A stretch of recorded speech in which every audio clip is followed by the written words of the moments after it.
Well, the topic of this video today is going to be, well, let's just put it this way, in 3 ways. It's going to be a dentist dream, it's going to be an angler's nightmare, Jeremy Wade, looking at you, and Mosasaur dinner.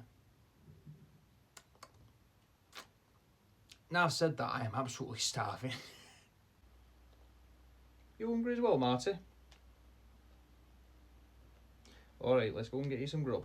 How's it going, everybody? It's your Mosasaur Prince Steel Tethys Yorkshire, and I'm back again with another video. We're going to talk about a particular fossil fish that doesn't get a lot of attention that I think it should, and that is the heron from hell, or the saber-tooth heron, or whatever you want to call it, Enchodus. And no, I don't mean that heron from hell. Herring, not heron. 2 different things, love. Get with the programme. So let's get into Enchodus. Now, Enchodus is an alupiform predatory fish. Now, alupiforms are a type of ray-finned fish. They're actually still around today. But, well, not this fella. I hope not. If not, Jeremy Wade will be booting up another series of river monsters and going after this fella straight away. Guarantee it. But these particular fish have some primitive features that are different from other fish in the world, like the teleos, which actually make up a majority of most fish. And Enchodus fits into that group. The alupiforms, the ray-finned fish.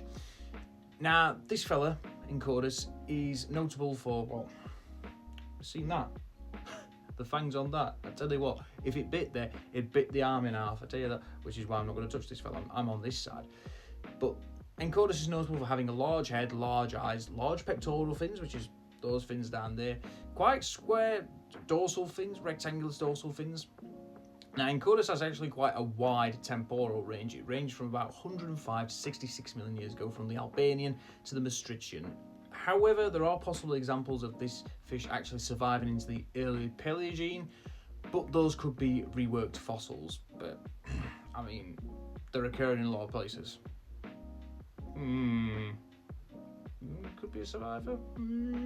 Now, Enchodus being a predatory fish, what did it eat? Well, it ate other fish, and it also ate small cephalopods. So this fellow would have been going after, like I said, smaller fish and cephalopods. Probably not belemnites, would you? No idea. But I mean, look at those dentures. He'd have a rate time. He'd have a rate buffet. He'd have a rate seafood salad, minus the salad bit. In terms of the origin of Enchodus, well, we're not really too sure about it. If we go with a lot of strong indicators that this animal actually evolved in the Cenomanian, in the Tethys Sea, we're actually disregarding a lot of albion species, but it's here and there, really. We're not entirely sure. Now, back to that brief point about this animal actually persisting into the Paleogene, we've got evidence of a wide distribution, actually. We've got the Paleocene and early Eocene of India, we've got the Paleocene of USA, and we've got the Paleocene of Morocco. And could all those be reworked fossils of Enchodus? I'm not so sure particularly, missing. I mean, for goodness sakes, we've got ammonites actually persisted into the early Paleogene in Denmark. So, I mean, Enchodus and ammonite surviving together? I mean, probably not friends. I mean, look at him and look at an ammonite. He'd have any ammonite he wanted, wouldn't you, kid? Hey? Thought so. Now, there were quite a lot of species of Enchodus. I'm not going to detail them all today, but I'm going to go through a few examples, and actually, I'm going to talk about 2 particular examples because they actually show that Enchodus, the genus itself, well, it was niche partitioning within its sen. It's quite interesting. Yeah, let's talk about that. So let's go to the Bear Paw Formation in Canada, and particularly the Campanian Age rocks, which I think it's all Campanian really. But anyways, let's talk about the mosasaur food, the fish, the Enchodus.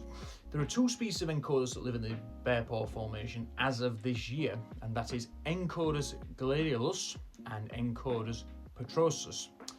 Now, E. gladiolus seems to be more gracile build. It seems to have got smaller teeth, whilst E. petrosus seems to have more of a stout skull, a strongly built skull with longer teeth. And this suggests that those 2 particular animals were feeding on different food sources, and this is probably what allowed these particular fish to live side by side, and probably in large shoals as well. Now, we're going to go over to Morocco, and we're going to talk about Enchodus, because strangely enough, Enchodus seems to mirror the Moroccan mosasaurs in that we have basal species showing up in the Cenomanian and the Tronian, and then we get some of the more advanced species in the Maastrichtian. But let's go to the Cenomanian of Morocco first. Oh, in that place, I do apologise, but we've got remains of Enchodus veneta from the Cenomanian deposits of Morocco. And that's about it I've really got for this. That's all the information I've got, but it's probably a very basal species, and probably likely originated in the Tethys Ocean. Now we jump over to the Turonian with the Acroboo Formation, where my beautiful baby, my bird, the woman of my dreams, Tethysaurus, lives. The Enchodus here, they don't actually have a proper name, but they are very similar to Enchodus venator. So we're going to be referring to them as Enchodus sp. Now, Enchodus sp, they're known from about 94 to 89 million years ago, so basically spanned throughout the Acroboo Formation. Now we get to the interesting part. In Cavan 1999, he described an interaction between Enchodus and large vertebrates, particularly Golmanichthyes, which was a large predatory fish. Basically, like, think of a tarpon, but gate teeth. That's what this fella is. In this one particular specimen of Golmanichthyes, excuse my mispronunciation, I'm doing it again. They actually found the cranial material and some post-cranial material of Enchodus, and based on the material, we have got 1, 2, possibly 3 juvenile individuals of Enchodus. And Enchodus was probably being preyed upon when it was a juvenile, because this area of the Acroboo Formation was a nursery. So these little baby Enchodus were being born by the mothers and what have they, and then Golmanichthyes was coming along and going, oh, lovely jubbly. Where's Nexton? Where's that little fish finger? See, I've done it again. I've talked about food and I'm absolutely starving now. I wonder what you taste like. And now we get into everybody's favourites, the Moroccan Maastrichtian Paleocene phosphate deposits, where we get a lot of fossils of not just Enchodus, but everything else. Everything. So in the Moroccan phosphates, there are at least 3 species of Enchodus. You have Enchodus bursaxi, or bursoxi, I forget, I do apologise, E. elegans and E. libicus. Now, these species differ in several different ways, we'll get into that in a second, but they were basically the keystone species, essentially, in the Moroccan phosphates. Wherever you find Moroccan phosphate fossils, you find evidence of Enchodus, and it seems like a lot of predators would have gone after Enchodus, even if they were specialists. Now, the sequence seems to go like this with these Enchodus. You've got E. elegans found in the lower beds of the Moroccan phosphates.